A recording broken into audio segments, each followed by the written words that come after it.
Pripun Kakang Drona?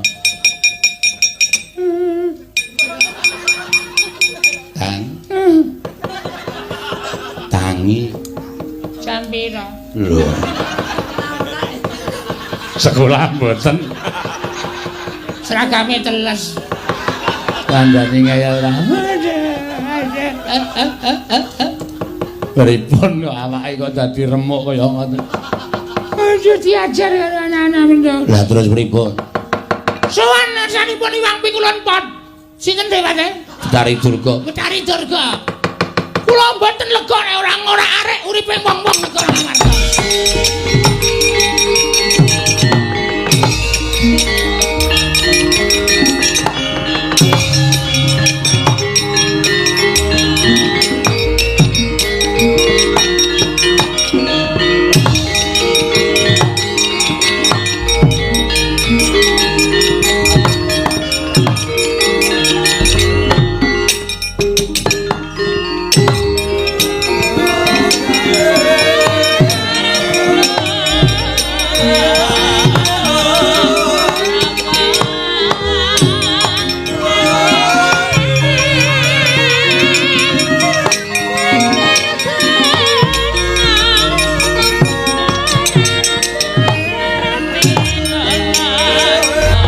Kresna sinayeng manglung mintonaken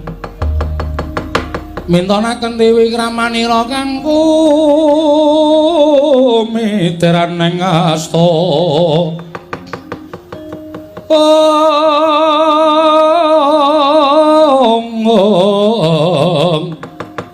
kang kumiteran ing astaning asta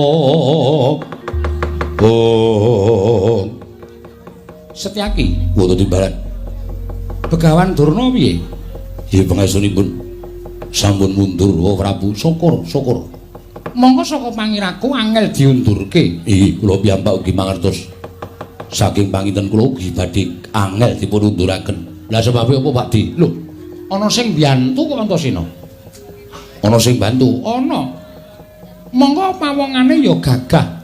Sekti Mandraguna. Lho, aku mbantu Durna ya apa? Wong mau ora iso mikir wae piye. Durna iki pakartine elek kok dibantu. Sapa kuwi dhisik bantu karo Begawan Durna? Kok kaya ora pati ndugama. Wong tuwa apa wong enom? Wong tuwa. Lho wong tuwa kok ora iso mikir.